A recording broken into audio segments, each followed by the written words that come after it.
नमो भगवते वासुदेवाय।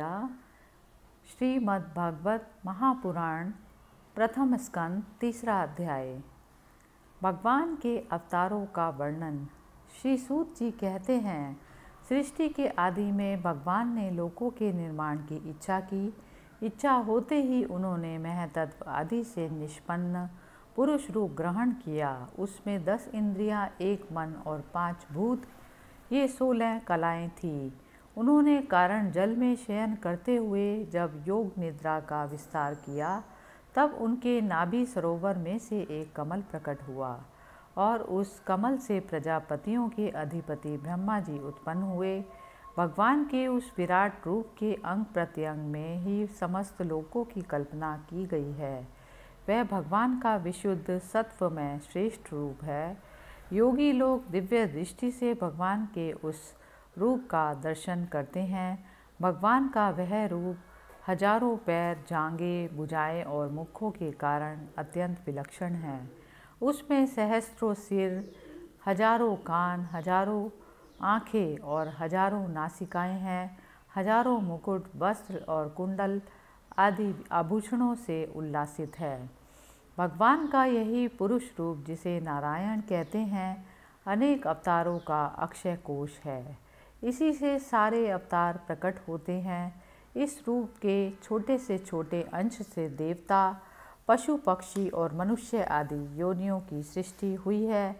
उन्हीं प्रभु ने पहले कौमार सर्ग में सनक, सनंदन, सनातन और सनत कुमार, इन 4 ब्राह्मणों के रूप में अवतार ग्रहण करके अत्यंत कठिन अखंड ब्रह्मचर्य का पालन किया। दूसरी बार इस संसार के कल्याण के लिए समस्त यज्ञों के स्वामी उन भगवान ने ही रसातल में गई हुई पृथ्वी को निकाल लाने के विचार से सूकर रूप ग्रहण किया और ऋषियों की सृष्टि में उन्होंने देव ऋषि नारद के रूप में तीसरा अवतार ग्रहण किया और सात्वत तंत्र का, जिसे नारद पांचरात्र कहते हैं, उपदेश किया। उसमें कर्मों के द्वारा किस प्रकार कर्म बंधन से मुक्ति मिलती है, इसका वर्णन किया। धर्मपत्नी मूर्ति के गर्भ से उन्होंने नर नारायण के रूप में चौथा अवतार ग्रहण किया। इस अवतार में उन्होंने ऋषि बनकर मन और इंद्रियों का सर्वथा संयम करके बड़ी कठिन तपस्या की। 5वें अवतार में वे सिद्धों के स्वामी कपिल के रूप में प्रकट हुए और तत्वों का निर्णय करने वाले सांख्य शास्त्र का, जो समय के फेर से लुप्त हो गया था, आसुरी नामक ब्राह्मण को उपदेश दिया। अनसुईया के वर मांगने पर छठे अवतार में वे अत्रि की संतान दत्तात्रेय हुए। इस अवतार में उन्होंने अलर्क एवं प्रहलाद आदि को ब्रह्म ज्ञान का उपदेश दिया। 7वीं बार रुचि प्रजापति की आकुति नामक पत्नी से यज्ञ के रूप में उन्होंने अवतार ग्रहण किया और अपने पुत्र याम आदि देवताओं के साथ स्वयंभू मनवंतर की रक्षा की। राजा नाभि की पत्नी मेरु देवी के गर्भ से ऋषभ देव के रूप में भगवान ने 8वां अवतार ग्रहण किया। इस रूप में उन्होंने परमहंसों का वह मार्ग, जो सभी आश्रमियों के लिए वंदनीय है, दिखाया। ऋषियों की प्रार्थना से 9वीं बार वे राजा पृथु के रूप में अवतीर्ण हुए। शौनक आदि ऋषियों, इस अवतार में उन्होंने पृथ्वी के समस्त औषधियों का दोहन किया। इससे यह अवतार सबसे लिए बड़ा ही कल्याणकारी हुआ। चाक्षुष मनवंतर के अंत में जब सारी त्रिलोकी समुद्र में डूब रही थी, तब उन्होंने मत्स्य के रूप में 10वां अवतार ग्रहण किया और पृथ्वी रूपी नौका पर बैठाकर अगले मनवंतर के अधिपति वैवस्वत मनु की रक्षा की। जिस समय देवता और दैत्य समुद्र मंथन कर रहे थे, उस समय 11वां अवतार धारण करके कश्यप रूप से भगवान ने मंदराचल को अपनी पीठ पर धारण किया। 12वीं बार धन्वंतरि के रूप में अमृत लेकर समुद्र से प्रकट हुए और 13वीं बार मोहिनी रूप धारण करके दैत्यों को मोहित करते हुए देवताओं को अमृत पिलाया।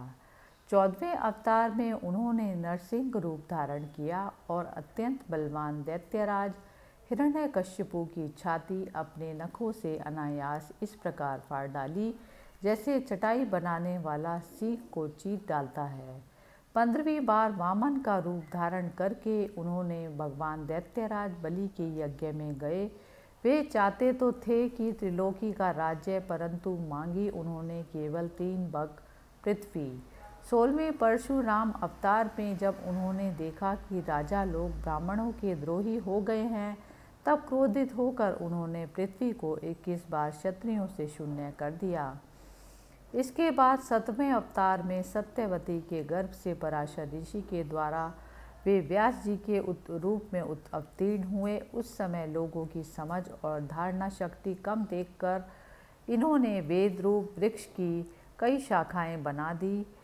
18वीं बार देवताओं का कार्य संपन्न करने की इच्छा से उन्होंने राजा के रूप में राम अवतार ग्रहण किया और सेतु बंधन, रावण वध आदि वीरतापूर्ण बहुत सी लीलाएं की। 19वें और 20वें अवतारों में उन्होंने यदुवंश में बलराम और श्री कृष्ण के नाम से प्रकट होकर पृथ्वी का भार उतारा। उसके बाद कलयुग आ जाने पर मगध देश बिहार में देवताओं के द्वेषी दैत्यों को मोहित करने के लिए अजन के पुत्र रूप में इनका बुद्ध अवतार हुआ। इसके भी बहुत पीछे जब कलयुग का अंत समीप होगा और राजा लोग प्राय लुटेरे हो जाएंगे, तब जगत के रक्षक भगवान विष्णु यश नामक ब्राह्मण के घर कल की रूप में अवतीर्ण होंगे। शौनक आदि ऋषियों जैसे अगाध सरोवर से हजारों छोटे छोटे नाले निकलते हैं, वैसे ही सत्वनिधि भगवान श्री हरि के असंख्य अवतार हुआ करते हैं। ऋषि, मनु, देवता, प्रजापति, मनुपुत्र और जितने भी महान शक्तिशाली हैं, वे सब के सब भगवान के ही अंश हैं। सब अवतार तो भगवान के अंश अवतार अथवा कला अवतार हैं, परंतु भगवान श्री कृष्ण तो स्वयं भगवान अवतारी ही हैं। जब लोग दैत्यों के अत्याचार से व्याकुल होते हैं, तब युग युग में अनेक रूप धारण करके भगवान उनकी रक्षा करते हैं। भगवान के दिव्य जन्मों की यह कथा अत्यंत गोपनीय रहस्यमयी है। जो मनुष्य एकाग्र चित्त से नियम पूर्वक सायंकाल और प्रातःकाल प्रेम से इसका पाठ करता है, वह सब दुखों से छूट जाता है। प्राकृत स्वरूप रहित जिनमें भगवान का जो यह स्थूल जगत आकार रूप का है, यह उनकी माया के महतत्व आदि गुणों से भगवान में ही कल्पित है। जैसे बादल वायु के आश्रय रहते हैं और दूसर पना धूल में होता है, परंतु अल्प बुद्धि मनुष्य बादलों का आकाश में और दूसर पने का वायु में आरोप करते हैं, वैसे ही अविवेकी पुरुष सबके साक्षी आत्मा में स्थूल दृश्य रूप जगत का आरोप करते हैं। इस स्थूल रूप में से परे भगवान का एक सूक्ष्म अव्यक्त रूप है, जो ना तो स्थूल की तरह आकार आदि गुणों वाला है और ना देखने सुनने में ही आ सकता है, वही सूक्ष्म शरीर है। आत्मा का आरोप या प्रवेश होने से यही जीव कहलाता है और इसी का बार बार जन्म होता है। उपर्युक्त सूक्ष्म और स्थूल शरीर अविद्या से ही आत्मा में आरोपित हैं। जिस अवस्था में आत्मस्वरूप के ज्ञान से यह आरोप दूर हो जाता है, उसी समय ब्रह्म का साक्षात्कार होता है। तत्वज्ञानी लोग जानते हैं कि जिस समय यह बुद्धि रूपा परमेश्वर की माया निवृत्त हो जाती है, उस समय जीव परमानंदमय हो जाता है और अपने स्वरूप महिमा में प्रतिष्ठित होता है। वास्तव में जिनके जन्म नहीं है और कर्म भी नहीं है, उन हृदयेश्वर भगवान के अप्राकृत जन्म और कर्मों का तत्वज्ञानी लोग इस प्रकार वर्णन करते हैं, क्योंकि उनके जन्म और कर्म वेदों के अत्यंत गोपनीय रहस्य हैं। भगवान की लीला अमोघ है। वे लीला से ही इस संसार का सृजन, पालन और संहार करते हैं, किंतु इसमें आसक्त नहीं होते।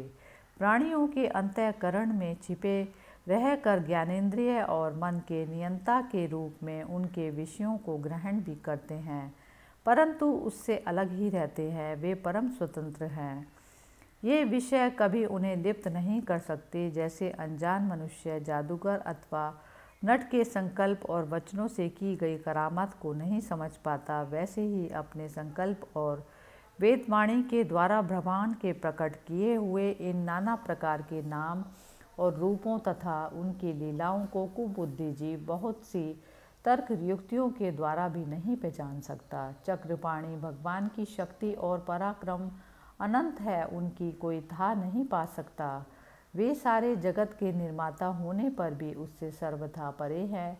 उनके स्वरूप को अथवा उनकी लीला के रहस्य को वही जान सकता है जो नित्य निरंतर निष्कपट भाव से उनके चरण कमलों की दिव्य गंध का सेवन करता है, सेवा भाव से उनके चरणों का चिंतन करता रहता है। शौनक आदि ऋषियों, आप लोग बड़े ही सौभाग्यशाली अथवा धन्य हैं जो इस जीवन में उन विघ्न बाधाओं से भरे इस संसार में समस्त लोकों के स्वामी भगवान श्री कृष्ण से वह सर्वात्मक आत्मभाव व अनिर्वचनीय अनन्य प्रेम करते हैं, जिससे फिर इस जन्म मरण रूप संसार के भयंकर चक्र में नहीं आना पड़ता। भगवान वेद व्यास नहीं है, वेदों के समान भगवत चरित्र से परिपूर्ण भागवत नाम का पुराण बनाया है। उन्होंने इस श्लाघनीय, कल्याणकारी और महान पुराण को लोगों के परम कल्याण के लिए अपने आत्मज्ञानी शिरोमणि पुत्र को ग्रहण कराया। इसमें सारे वेद और इतिहासों का सार संग्रह है। सुखदेव जी ने राजा परीक्षित को यह सुनाया। उस समय वे परम ऋषियों से घिरे हुए आमरण अनशन का व्रत लेकर गंगा तट पर बैठे थे। भगवान श्री कृष्ण जब धर्म ज्ञान आदि के साथ अपने परम धाम को पधार गए, तब इस कलयुग में जो लोग अज्ञान रूपी अंधकार से अंधे हो रहे हैं, उनके लिए यह पुराण रूपी सूर्य इस समय प्रकट हुआ है। शौनक आदि ऋषियों, जब महातेजस्वी श्री सुखदेव जी महाराज वहाँ इस पुराण की कथा कर रहे थे, तब मैं भी वहाँ बैठा था। वहीं मैंने उनकी कृपापूर्ण अनुमति से इसका अध्ययन किया। मेरा जैसा अध्ययन है और मेरी बुद्धि ने जिस प्रकार इसको ग्रहण किया, उसी के अनुसार इसे मैं आप लोगों को सुनाऊंगा। इस प्रकार सूत जी ने यह वचन शौनक ऋषियों से कहे।